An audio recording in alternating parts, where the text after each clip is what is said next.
All right, Shabbos, good morning. Good morning. Let us begin. Begin by thanking all of our sponsors for this morning. Share to thank our Talmud Torah sponsors for the month of Menachim Av, the Tilson and Wall families who have dedicated all the Shemar Joshos this month with sending their love from Eretz Yisrael and inviting us, Emir Hashem, to come and join them. Our Daf Yomi sponsors for today, Dr. Moshe and Ellen Gevant, in honor of the bar mitzvah of their grandson, Matan Gevant, son of Aaron and Yudit Gevant of Skokie, Illinois, on the occasion of his bar mitzvah this morning at the Kosel in Yerushalayim, Yirah Kodesh. Mazel tov to the Bachar bar mitzvah. To celebrate our life cycle events, our children's life cycle events, and a rebuild Yerushalayim Hira B'Yameinu. Amen.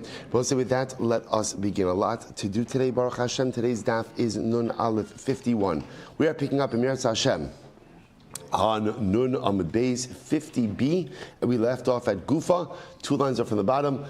We are not going to move anywhere nearly as fast as we did on Matzei Tisha B'Av. Somebody asked me, you did 2 dapim in 1 hour. Why can't we move at that pace every day? I was like, okay, thank you for the positive feedback, right? Thank you for positive feedback, okay. And then I gave him a link to a different shir. In any event, so now let's go right there. Says the Gemara Gufa. So we'll say we are in the middle of a very interesting sugya over here. So the Gemara says Gufa. Amarav in machziki b'nichse eishesish. So let's remember again, just to reorient ourselves a little bit. We're dealing with the same statement of the Mishnah. The Mishnah told us that in order to establish chazaka, again, we're really reinforcing a couple of core concepts for us in Cheskas Habatim. In order to establish chazaka, you really need 3 things. What are the 3 things? Number 1, taina. Well, no particular order, right? Taina. Taina means you have to make a claim as to how this land came into your possession, right? Classic example of taina would be, I bought this from Ruvain. Number two, residency, right? Or duration. You have to have been there for a period of 3 years. Although, as we've seen already, you don't always need residency. For example, as we saw in the case of kilkul, if you do something destructive, a destructive act could potentially establish residency, even immediately. And then number 3, and I was really thinking, number 3 is really a derivative of number 1, which is, it has to be that the only reason you're on this land is because you own it. If there's another reason why you would be where you are, that ultimately precludes you from establishing chazaka. So a paradigmatic example of this would be a sharecropper, an aris. So an aris, right? An aris, Reuven comes to me after 3 years and says, I'm the owner of the land, v'haraya. I've been here for 3 years uncontested. And I say, of course you've been here for 3 years uncontested. You're my sharecropper. You work for me. I don't have to I never have to make a macha with you.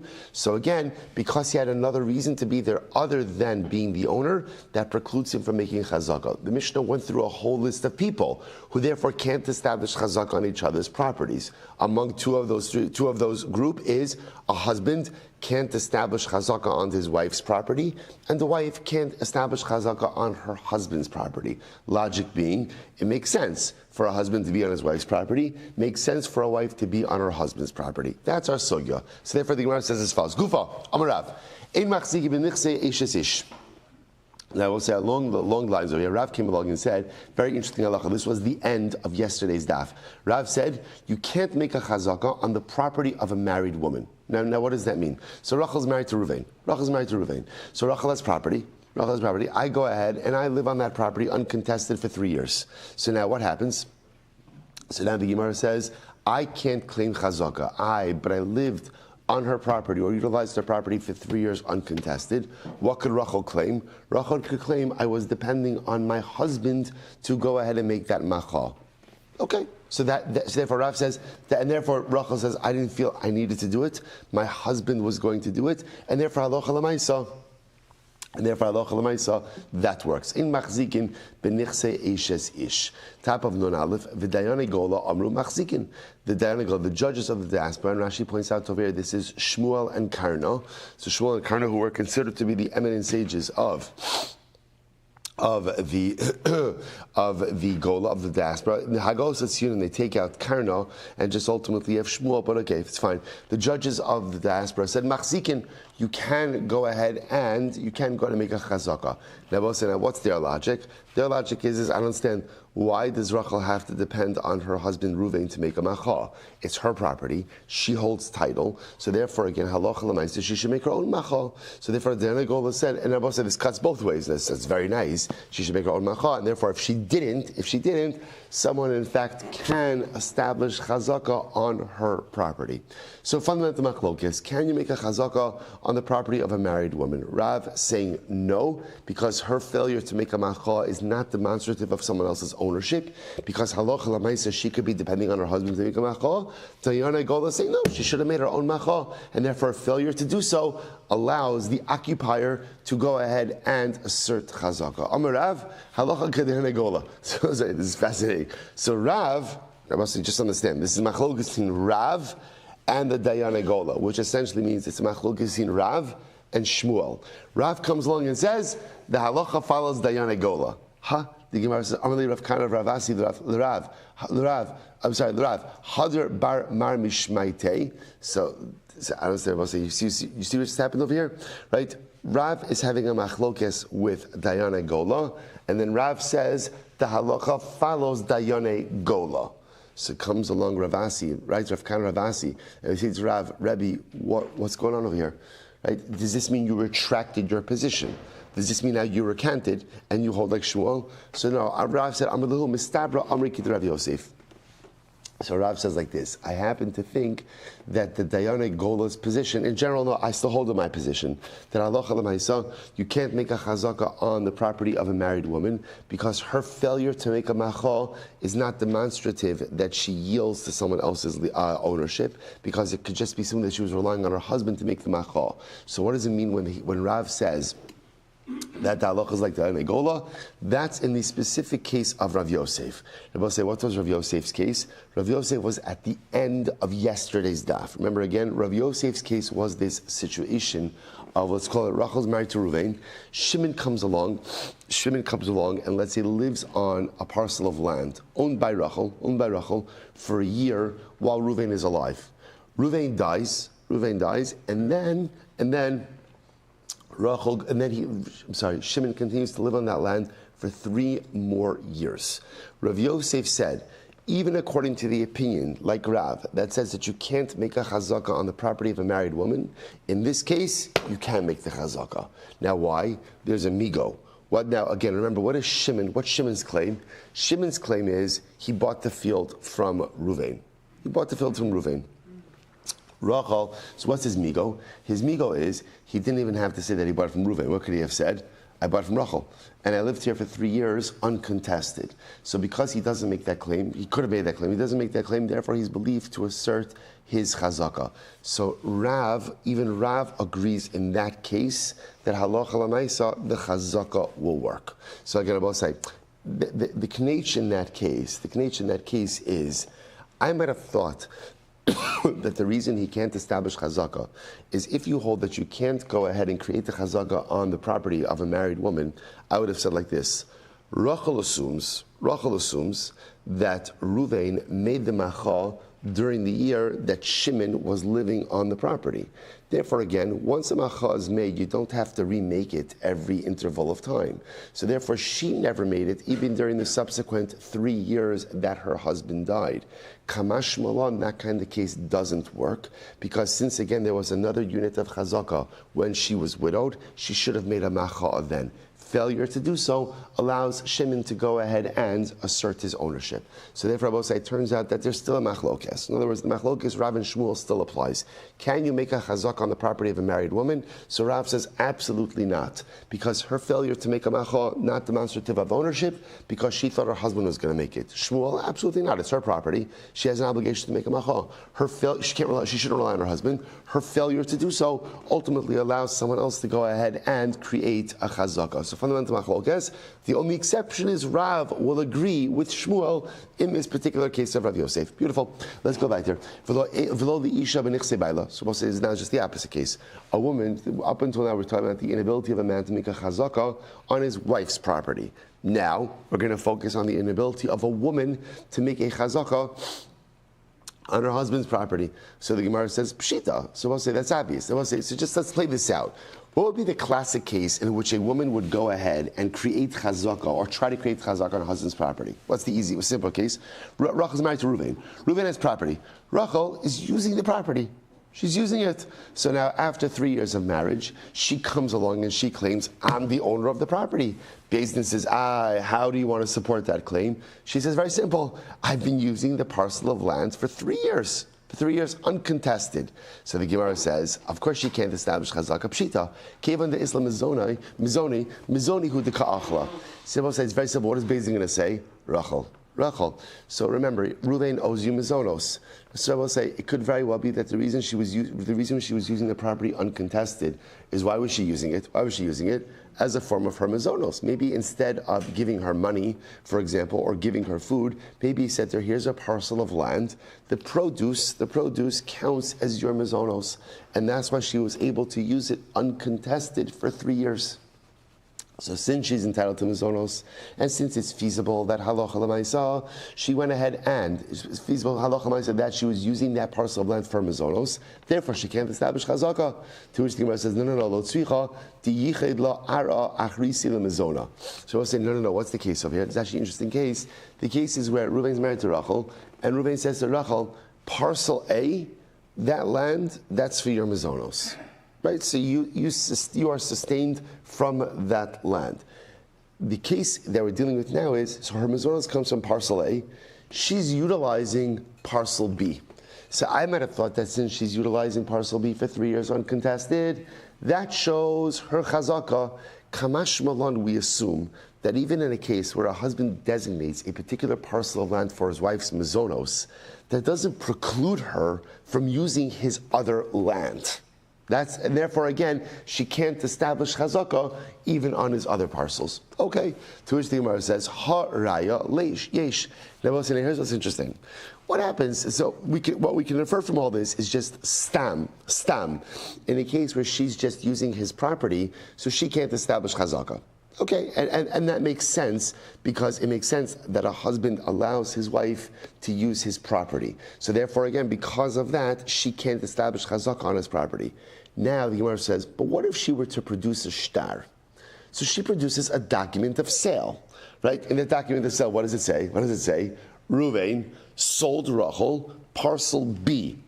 So the Gemara says, it sounds like that should work. Right? If a wife produces a document of sale that her husband sold her a parcel of land, that bepashtos, that transaction should work and Rachel should now be the owner of the land. Now listen, I watch this. The Gemara says, yeah, that makes sense. That makes sense. Why wouldn't that work? So let's say this is fascinating. Lema ligaluye zuzehu deboy. So let's say, listen to this. The Gemara says, maybe he's not really selling her land. Rather, what is he doing? He is suspicious that she is storing away money. She's storing away money. And so obviously all these cases come with their own shalom bias dynamics as well. And also I'll say, understand. The Gemara over here in these kind of cases is always very important because sometimes you read this like, what kind of marriage is this? Like, what a strange dynamic. So we'll say, so first of all, understand, the Gemara is a body of legal work, right? That's the goal over here. So therefore, we're not delving into relationship dynamics. We're trying to figure out the legality of certain things, and like in any legal situation, we're trying to figure out what the intent of the parties may be when entering into a transaction. So don't try to superimpose like a marriage dynamic on top of these cases, because that's not what the Gemara is trying to do over here. So the Gemara says like this. Maybe we're concerned about the following. Maybe Reuven, who's married to Rachel, is concerned that Rachel is not being forthcoming with her finances. Remember, again, a husband is obligated to support his wife. Because of that obligation, Chazal said, therefore, she should give him her earnings. Okay, now remember, as we saw, she has every right to say no thank you. You keep your mizonos, I'll keep my earnings. That's fine. But if she takes mizonos, she has an obligation, like a quid pro quo, to go ahead and give over her earnings to her husband. He's concerned that she's not being forthcoming about her finances, and therefore she's hiding away money. So Reuven has this great chap. What does he want to do? He wants to sell a property. Now, of course, instead of just using good old conversation, right, he decides to go ahead and employ a little bit of a ruse. What's his ruse? I'm going to sell a property. Now, I'll say, in order to buy property, what do you need? What do you need? Money, right? So therefore, he says, I'm going to sell her property. She's going to pay, and that's how I'm going to discover all of the money hidden away. That's his grand plan over here. So the Gemara says. So maybe he's not really intent on selling her property. Rather, what is he doing? He's trying to uncover hidden funds. Take a look at Rashi, Rashbam. Reuven's concerned that Rachel has hidden away money from him. This kavanti legalos li ma'osel. Ubecheskas ma'os shali lakachtim miada v'lo l'shem mecher v'lo l'das kinyan mechira. Now both say, so now let's play this out. So now Reuven goes over to Rachel, says, I'll sell you the field. The field's going to be whatever it is, $1,000. Rachel pays $1,000, and now in Reuven's mind, what's happened over here? He's gotten his money. His money. He never had any intention to sell. There's no real king in over here. Rather, this is just the ruse by which he's able to go ahead and get money that he feels he's rightfully entitled to already. So I'll say, interestingly enough, now here's what's fascinating. So let's just follow the train of thought over here. So the Gemara says, the Mishnah said that a husband can't establish chazakah on his wife's property. Okay, why? I'm sorry, just what are we doing now here? Sorry. A wife can't establish chazakah on a husband's property. Why? Because the assumption is that halacha l'maisa, a husband allows his wife to use to use his property, and therefore, even if she has one field set aside for mizonos and she's using a different field, she still can't establish chazakah. So the Gemara says we can infer from this that if halacha l'maisa, a husband really sold his wife a parcel of land, a real estate transaction, that it works. The Gemara says, but 1 second, why should it work? Maybe he could taina, I'm not really selling her the land. I'm just have a suspicion that she's hiding away money from me, and this is the way of discovering the money and getting back money that I feel, husband feels, I'm rightfully entitled to. Shamas mina, what do we learn from here? Suppose say, but what you see from here is that no, we don't say that. That halacha l'maisa, if there is a real transaction and he actually sells her the land, that is a legitimate real estate sale, and we do not say that it's a ruse to try to discover hidden money. To which the Gemara says, lo, ema ha raya yesh b'shtar matana. Maybe now I will say, maybe the only time that maybe a real estate transaction between husband and wife could be considered to be an actual binding real estate transaction is when it's a matana, when it's a gift. Because when it's a gift, then what? Then ultimately, again, there's no money being exchanged. So that's when we say that the husband has no other motive but to convey real estate to his wife. But maybe in a case of sale, maybe in that case, the transaction is not considered to be valid. Why? Because we're concerned that what is he really trying to do? He's just trying to uncover money that he feels she may have hidden from him. So we'll say, so now where we're holding right now is we're trying to figure out, it's the same, I just want to point out, it's the same conversation that we were having before, just in the opposite direction. Right? Before we're trying to figure out under what circumstances could a wife sell a husband property? Now we're just trying to figure out just the opposite. Under what circumstances could a husband sell his wife property? So now there are two possibilities. Possibility one is that no, a husband can sell his wife property, and that's it. She pays for it, like any other transaction. She pays for it, and now she's the owner.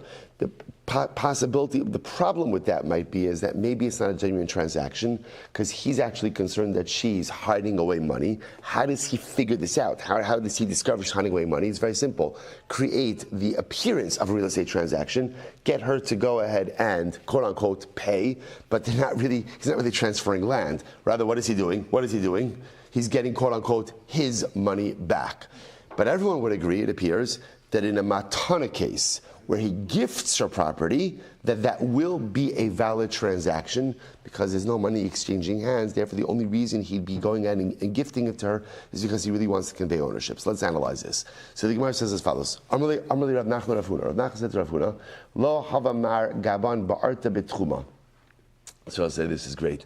So Rav Nachman said to Rav Huna, you were not with us last evening at the boundary in the Tchum. Now I'll say the Rashbam points out over here, Tchuma refers to the Beis Medrash. Refers to the Beis Medrash, right? And the Beis Medrash why was the Beis Medrash at the Tchum, at the boundary, right, the outskirts of the town? Because we'll say if the Beis Medrash is at the edge of the Tchum, it makes it accessible to multiple bordering towns as well. So this is beautiful. So Rav Nachman says, Rav Huna, you were not with us last night in the Beis Medrash. Darminan mili ma'al yasa. We were doing such a good sugya. I will say, by the way, this Gemara is incredibly important. What does this Gemara show you? You have in life, you have to have someone who holds you accountable. You have to have someone where if you don't show up to shir,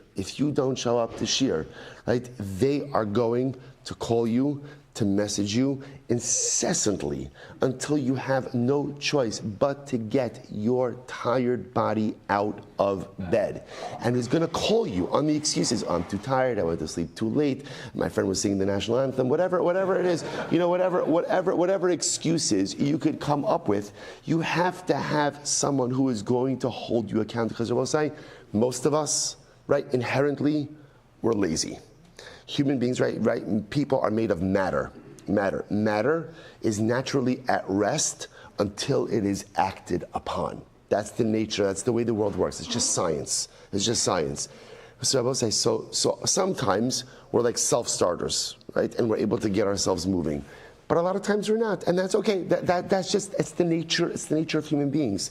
To have someone in your life who pushes you, who holds you accountable. And again, when you try to give your excuses, is going to call you out on them and say, come on, you're better than that, is one of the most important things in life. Because without that, most of us just kind of end up settling into a place of mediocrity. So sometimes I'll do what I'm supposed to do, and sometimes I won't. And when I don't, I make up a million different excuses as to why I don't have to. That's you gotta have someone in your life who's gonna hold your feet to the fire, someone in your life who's going to push you, just not make you feel bad, but is gonna push you to help you become the best version of yourself. So it's so beautiful over here. Even Rav Nachman says, Rav Huna, where were you, right? You missed a really good one in the Beis Medrash last night, right? It was really nice in the Beis Medrash last night. So ultimately, again, if Rav Huna has it, alachas kama v'kam. This is the famous statement of Choni Ma'agel, o chavrusa, o mitusa. Give me a good friend who's going to hold me accountable, or give me death. Without someone to push me, without someone to hold me accountable, at the end of the day, again, I will say, just the nature matter is at rest until acted upon. Without someone to hold me accountable, most times we just end up kind of sliding into that mediocre position in life. The Gemara goes right. So my there's a girl. So said, no, tell me, what did you talk about? What's the good stuff that I missed? So the Gemara said, "Amocher sadali ishto kansa v'lo armina legalui zuzi hudiboy." Oh, what did we speak about in Shir? We spoke about in Shir that if a man sells a field to his wife, it is a valid transaction, and we don't say that he was just trying to uncover hidden money.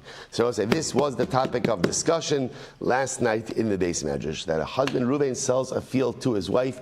We assume that is a bona fide real estate transaction, and we do not ultimately say that he was just trying to uncover money that she was hiding away. Amalei Pshita. So I'll say ultimately again, so listen to this. So Rav Huna said, okay, that's kind of obvious. In other words, what's makes sense? Why? This is fascinating. I'll tell you why. Rav Huna makes an amazing observation. Rav Huna says, the truth is, the reason the transaction should work is because a real estate transaction works even without money. After all, we learned, the Gemara says, Dal zuzim yahacha, take away the money, v'tikni b'shtara, because the husband, she should acquire the transaction, she should acquire the property even just with the shtar. Milo t'nan, did we not learn? Nechasin sheish l'nachrayis nikne b'kesav b'shtar b'chazaga. You could go and acquire real property in three ways, right? Kesef, money, shtar, document, and chazaka, proprietary act. So I will say, what Rav Huna was trying to highlight over here is as follows. He's selling her property, right? What is he selling her property with, right? What is he selling her property with? the transaction is recorded in the shtar, and she's paying for it. So the whole concern over here is he really selling it to her? Maybe this is just a ruse in order to discover the money that he thinks that she's hiding away. So Rav Huna says, the truth is, but there's a shtar. There's a shtar, so even without the money, she should become the owner. Don't let the money, in general, right? Don't let the money cloud the issue, right? At the end of the day, there's a shtar, and the shtar should be enough to make her the owner ultimately of the property. Amar lei, v'lavit marla, did we not learn about this? Amar Shmuel lo shana ela b'shtar matana, aval b'shtar mecher, lo kana ad sheyitin lo dameha. So we'll say, to which Rav Nachman responded, no, Rav Huna, that's not true. That's not true. When does shtar acquire, when we say that shtar acquires property, how does shtar acquire property? Matana, with a gift. Because with a gift, there's no other form of consideration that is given. So therefore, again, when no money exchanges hands, then it is clear that it is the shtar that is affecting the transaction. But when you are doing a sale, what affects the transaction? What affects the transaction? Money. What's the role of the shtar? What's the role of the shtar? Raya, it's just proof. It's just proof. So no. So Rav Nachman says back to Rav Huna, you're really clouding two different issues. Right? You're merging two different issues that don't belong. In other words, when there's money affects the transaction, and the shtar is a raya, is a proof that the transaction occurred. When it's just a matana, or not just when it is a matana, that's when shtar itself affects the transaction. But didn't Rav Hamnuna comment on that? And he said, "B'shtar ketzad." What's the case of shtar? Because of lo an niyar o al acheres. That if a person wrote, right, this is just a regular case of sale. Person writes on a niyar, piece of paper. I think Gemara is unprocessed parchment. Even though the item upon which I am writing is not worth a pruta, sadai mechura lacha, sadai kinuya lacha, harize mechura unusuna. So we'll say, what do you see from here? What do you see from here? That the lashon that Rav Hamnuna is using by shtar is a lashon of sale. So they're clearly looking at shtar not just as a vehicle of conveyance for matana, but they're looking at shtar as a vehicle of conveyance for mecher. So you see that even in a case of sale, where money is being offered, shtar still has the ability to affect the transaction. In which case, Rav Huna's statement is a good one. He's like, guys, what are you getting? Don't get sidetracked by the money. Don't get sidetracked by the money, right? This whole thing over here about a husband's ability, right? When a husband sells his wife property, is that a valid transaction or not? The whole thing that's clouding that whole situation is maybe he's just doing it to discover money that he thinks that she's hidden away that he's rightfully entitled to, and therefore maybe the transaction is not really valid. To which Rav Huna is essentially saying, no, it works because a real estate transaction can be accomplished by shtar by itself even without money. So just say, of course the transaction is valid, because halacha l'maaseh he conveyed to her with shtar. So Rav Nachman was concerned that no, shtar only works as part of matana, it doesn't work as mecher. To which Rav Huna just showed that no, it'll say the lashon of the shtar is, with this shtar, again, the field is sold to you, which shows you that even with money, shtar could affect conveyance of real estate. So the Gemara says, "Who mosiv la v'hu mafarik la." So he raised the question. He answers it. B'mocher sadeo mipnei ra'asa. So we'll say this might be a different case. When do we say? We'll say in general. So here's what the Gemara suggesting. In general, the halacha is like this: when you're dealing with a sale of property, what affects that sale? Right? What solidifies? What concretizes the sale? Money. Shtar really is just there as a proof, what we call raya, that the transaction occurred. Because in general, we'll say, think about this just a moment. If I'm selling something for money, right, the only time I'm really ready to enter into the transaction is when that money's in my hand, right? Very nice that there's a shtar, but I'm not willing to convey ownership through the shtar. I'm conveying ownership ultimately through money. There may be one exception to that. What's the exception to that? If I'm selling something of inferior quality. So I say in general, when you're selling something of inferior quality, what is the interest of the seller? What's the interest of the seller? To get it sold as quickly as possible and just be able to say those two golden words, no backsies, right? No backsies. That's it. I want to be able to sell it and I want to be done. In a case like that, I would be willing to convey ownership through the shtar even before the money gets to my hand. So in a normal real estate transaction, if there's a shtar, and again, if I'm gifting something, say everybody agrees that with a gift, the shtar is the primary vehicle of conveyance. But if I'm selling something, then really, again, the transaction is not done until the money gets to my hand. However, if I'm selling something inferior, I'm more than happy to go ahead and solidify this with the shtar. And okay, I'll wait for the money a little bit. I'm just more interested in offloading this as quickly as possible. So I'll say, so that's kind of like that's kind of the balance we're establishing over here. So I will say, so where the Gemara seems to be holding up over here is that halacha l'maisa, when you're selling real estate, right, when you're selling real estate for money, obviously, so the transaction is only solidified when the purchaser pays. The shtar is the shtar raya. Gift, obviously, again, can be affected through shtar. The one exception might be when you're selling inferior land, in which case you would be willing to go ahead and solidify the transaction, even just with the document before the conveyance of money. Fine. So the Gemara says, but 1 second. For Rashi says, now let's say, now remember, the wrinkle in all of this, is the fact that when the Brisa illustrates shtar, it says sadai mechura lacha, right? So, which sounds like it is the shtar that is affecting the transaction. Now, I'll say one more interpretation. It could very well be like this: that in fact, in the case of shtar, the case of Shabbos is always shtar matana. Right? When we speak about that real property could be acquired through a shtar, that means matana. That means a gift can be acquired through a shtar. So the Gemara says, here's the problem. If it's a gift, then why is it phrased as sadai mechura lacha? I feel this all to you. I'll tell you why the Gemara says, matana bikesh litero. No, it's really matana. So I'll say, velama kasav la b'lashon mecher. So why is a matana phrased as a sale? Kediliafos kocho, in order to go ahead and bolster the strength of the recipient. Now, we'll say, watch this. This is fascinating.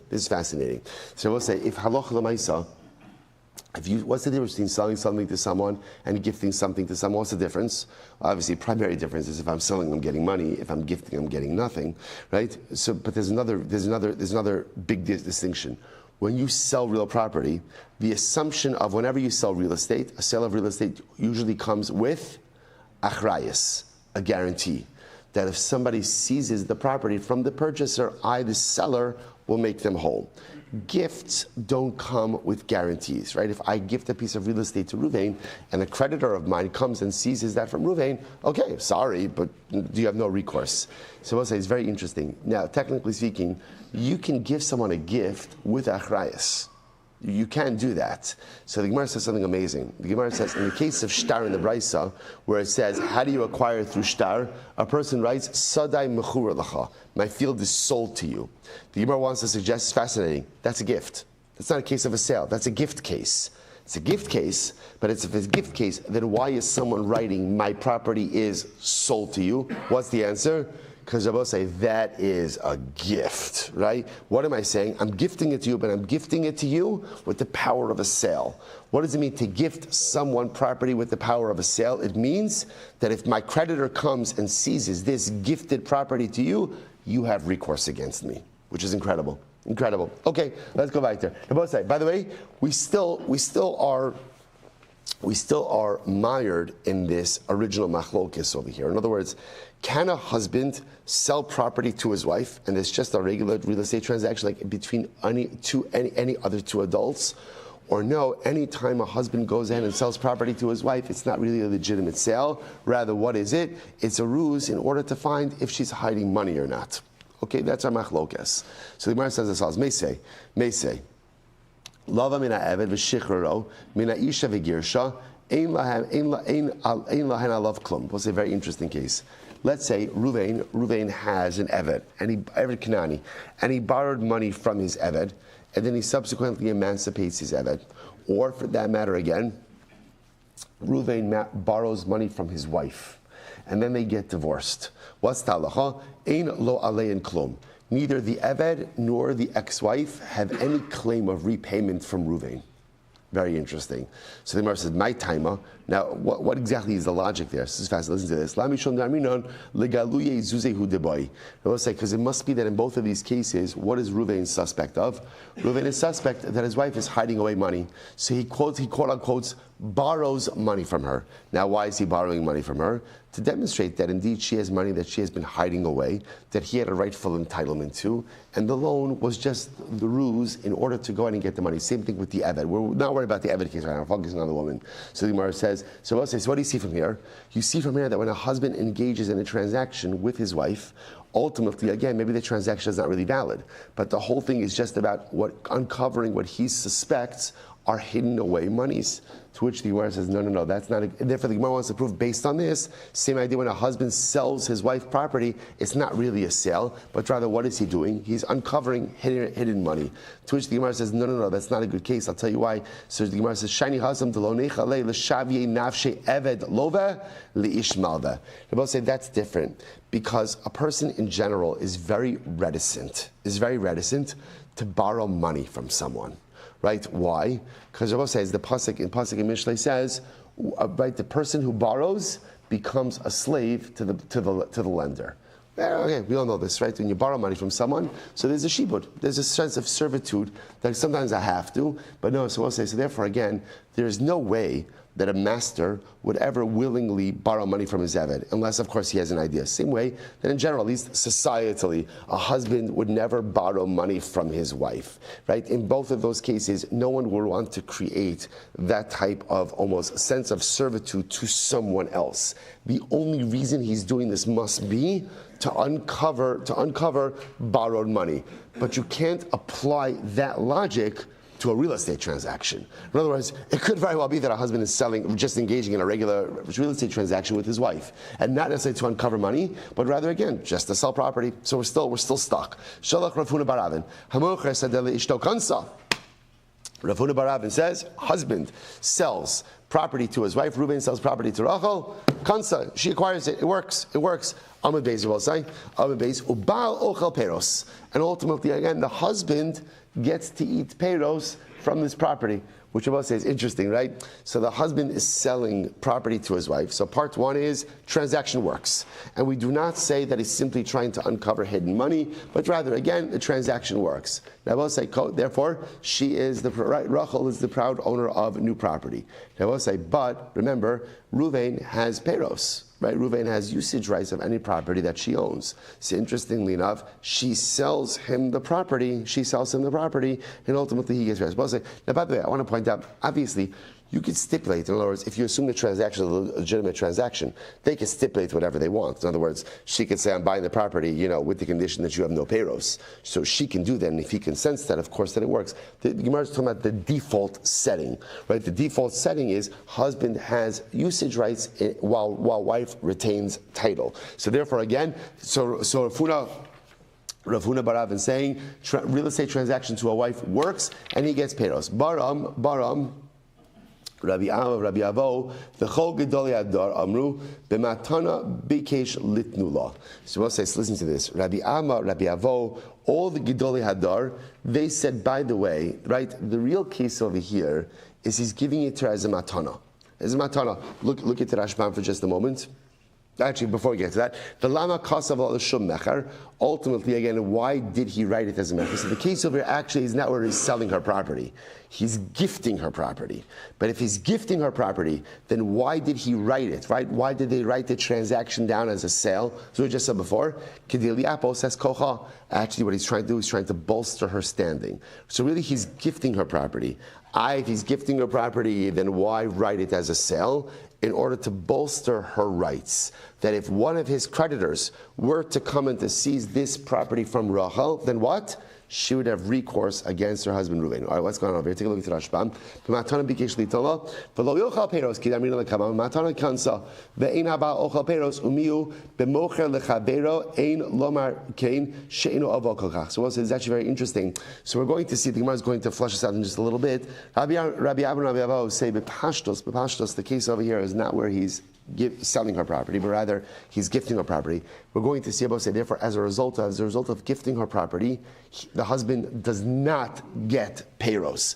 We're going to see this a little bit clearer in just a moment. The Gemara is assuming over here that it must be, if it's a teen husband and wife, that he's not selling her something, rather he's gifting it to her. If he's gifting it to her, then why is it phrased as a sale? Once again, in order to bolster her standing. That should one of his creditors seize this property from her, she has recourse against him to be made whole. Okay, so let's analyze. So it says, Meisvei, lava mina eved b'shichara mina isha v'girsha, Ein lahen alav klum. So I'll say a case we just said before. All right, so Ruvain borrows money from his Eved Kanani, or Ruvain borrows money from his wife Rachel, and then he divorces her. Then I'll say ultimately again, she has no recourse for repayment. So the Gemara says, my time, why is that? La mishum darmina legilu yezulihu debai. Because why? Because we assume he wasn't really borrowing money from her. Rather, what was he doing? He was trying to uncover, he suspected that she had money that she was hiding away from him. This was his way of discovering that hidden away money. And therefore, Allah he doesn't have to pay her back anything. So once again, what does that show you? That shows you that when a husband engages in a transaction with his wife, ultimately it's not a bona fide transaction. But rather, again, what is it? It's a mechanism through which to discover money that she's hidden away. To which the Gemara says, no. Once again, shiny hasam delo l'shavye inish eved lova leishmalva. The loan case is different, Rabbi. The loan case is different than transactions. People don't willingly borrow money. In other words, borrowing money puts me in a compromised state vis-a-vis the lender. And especially in these type of relationships, it doesn't make sense that Ruvain is going to do this with his wife Rachel. When it comes to a loan, the only reason, quote unquote, the husband would be borrowing money from his wife is because he has a strong suspicion that she is hiding funds that he's rightfully entitled to. That's the only reason we do that. But that has nothing to do with a real estate transaction or any other actual business transaction, which could still be legitimate. Amarav. So I'll say, so that was just brought down only because Rav Huna said that a sale does work. They were then trying to go ahead and challenge that. Once again, the Gemara makes a distinction between borrowing money from a wife versus selling property to a wife. Okay, let's go back there. Amarav. So I'll say again, the good news is we're going on a lot of twists and turns, but we're still in the same exact sugya, which is, what is the nature of a real estate transaction between a husband and wife? A husband sells his wife property. Is it just regular transaction and that's it? Or no? Or that the goal over here is to discover hidden away money? The other good thing that we also have seen is, it sounds like, based on everything we've seen, that if he gifted her property, then what's the halacha? Everyone agrees that works. Right? Because in that case, again, there's no what else would it be other than a gift? There's no consideration that's being given. There's no money that's changing hands. So therefore, everyone's going to agree a gift works. The shaila just says, what's the nature of a sale? So let's go back there. So the Gemara says as follows: Amarav hamocher sadali isho kansa. So Rav said before that if a husband sells property to his wife, she's acquired it. V'haba ochel peros, and the husband gets usage. Okay, no different than any other case where the wife owns the title, right? Wife has title and husband gets usage. However, again, b'matana kansa, what if a husband gifts his wife property? B'matana kansa, so a gift, she acquires. The ein haba ochel peros. Interestingly enough, in that case of a gift, a husband doesn't get peros. Okay, hold on to all these positions. Rabbi Elazar says, echad zeh ve'echad zeh kansa ve'ein haba ochel peros. Rabbi Elazar holds in both these cases, a sale or a gift, wife acquires, and husband does not get peros. So both say, fundamental machlokes, Rav and Rabbi Elazar. Rav saying in the case of a sale, right, it works and husband gets peros. In the case of a matana, works, husband does not get peros. Rabbi Elazar, in both cases, sale, matana works, and in neither case does husband get peros. All right, so let's analyze. We have to obviously say what's happening over here. So the Gemara says, so first of all, take a look at the Rashbam. The Rashbam says, "B'matana kansa ve'ein haba ochel peros." Did no saying ba'ayin yafa no saying. So I'll say just a word about this because it's actually quite fascinating. I'll say there is a fundamental machlokes in human nature that when people give gifts, how do people give gifts? Do people give gifts, what we call ba'ayin yofa or ba'ayin ra'ah? Do people give gifts ultimately, again, in a kind, generous way, or in a more stingy way? Which is interesting, because since you're giving a gift already, right? But so the Gemara is assuming over here that everyone agrees that when you give a gift is given ba'ayin yofa. It's always given with generosity. Now, how does generosity manifest itself in this way? That if the husband is gifting property to his wife, how is he gifting it to her? In totality. And what does in totality mean? That he has no peiros. Fascinating, right? So both Rav and Rabbi Lazar both agree with this idea that a no-sin matana, no-sin ba'ayin yofa, you give a gift, you give a full generosity. Generosity in this case, husband says, it's totally yours. I have nothing in it, even peiros. The machlokis will be in the sale case. Rav says a husband has peiros in a sale case. Rabbi Lazar says a husband doesn't have peiros in a sale case. Okay, so we'll analyze this. So it's Ava Rav Chisda of the Rabbi Lazar. So Rav Chisda had a case like this, and he paskined like Rabbi Lazar. Rabbi Lazar, bepashtos, meaning that he had a case where a husband sold property to the wife, and again he passed like Rabbi Lazar that the husband doesn't have peiros. Amrulei Rav Ukva, Rav Nechemia, Bnei Bansei Derav L'Rav. So we'll say interest of Rav Ukva and Rav Nechemia, the grandsons of Rav, the sons of the daughter of Rav, said to Rav, Rav Chisda, Shavik Ma Rav Ravi, Va'avdik Rav Zutra.